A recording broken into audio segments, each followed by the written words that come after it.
तौकीर के ना सुने की आदत नहीं के। तू सब लोगन के कटवा के करवा दे।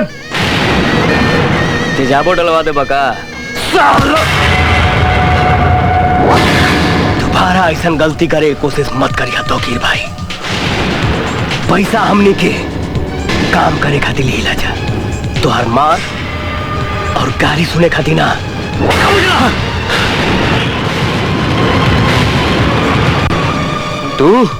तू तौकीर पे हाथ उठाव ले। तू तौकीर का हाथ पकड़ ले। तू सबके इतना हिम्मत बढ़ गई। तो गलती तो तू ही कहले बड़ा तौकीर भाई। नींबू के तबे तक निचोड़ल जाला जब तक उनमें से तिताई न आ जाओ। भुला गेला का? हर इंसान के अंदर एगो शेर होला। उंगली करबा शेर जाग जाई। आज शेर जाग गई बा। सुन ले तू सब लोग, अगर आज हमार काम ना भइल तो एसपी के पास सबूत के साथ ओकरा भाई के मर्डर के खबर पहुंचा दे। गवाह देकर चाहिए।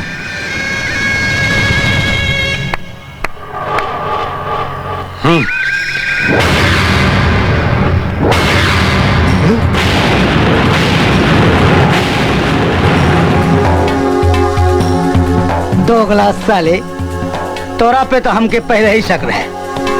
तोरा से ऐसा उम्मीद ना रहे।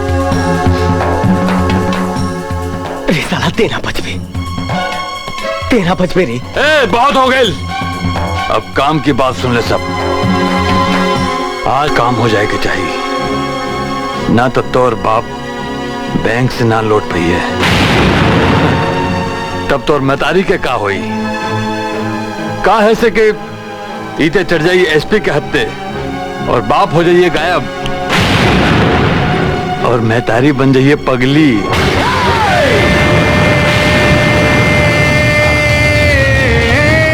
बात हमरा तक रही तो ठीक बा। अगर हमरा परिवार के तरफ आंख उठा के दिखाओ लेना रे तो हमरा से बुरा कोई ना होई। ठीक बताओ फिर भाई, तो हर काम हो जाए। लेकिन एक बात याद रखिया, ई काम भइला के बाद ना तो हमने तुमसे कोनो मतलब रखब और ना तू हमने से कोनो मतलब रखबा। ठीक बा? चल हो जा।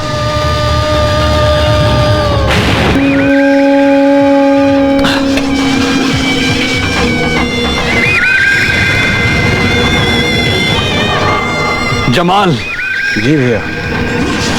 हमार पोसल कुत्ता पागल हो गई बड़े सन। एहनी के काटे से पहले एक के गोली मार देने में ही समझदारी बा। ठीक बा भैया। काम हो गईला के बाद दया के साथे साथ सबनी के काम खत्म। सबनी के मार दजा हो जाए भैया, जैसन राउर हुकुम।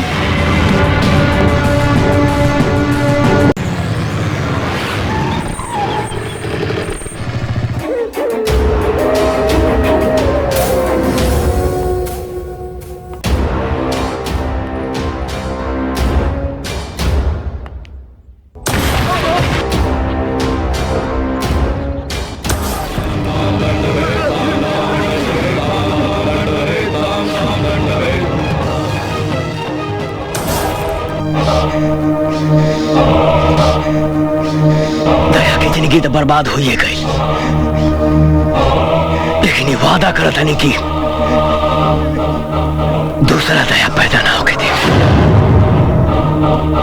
तौकीर आलम जैसन गुंडा के गुंडाई राज खत्म कर दे।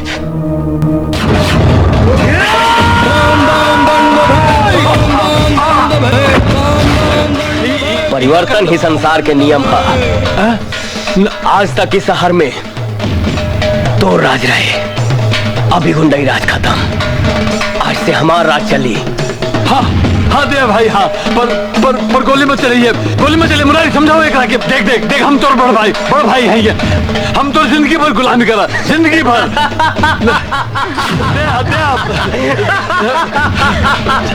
गोली मत चलिए।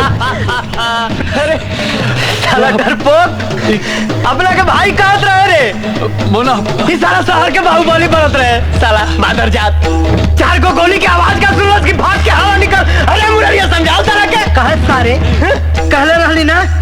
कि नींबू तबे तक नहीं छोड़ा जा साले जब तक मुंह से तिताई ना आ जाए।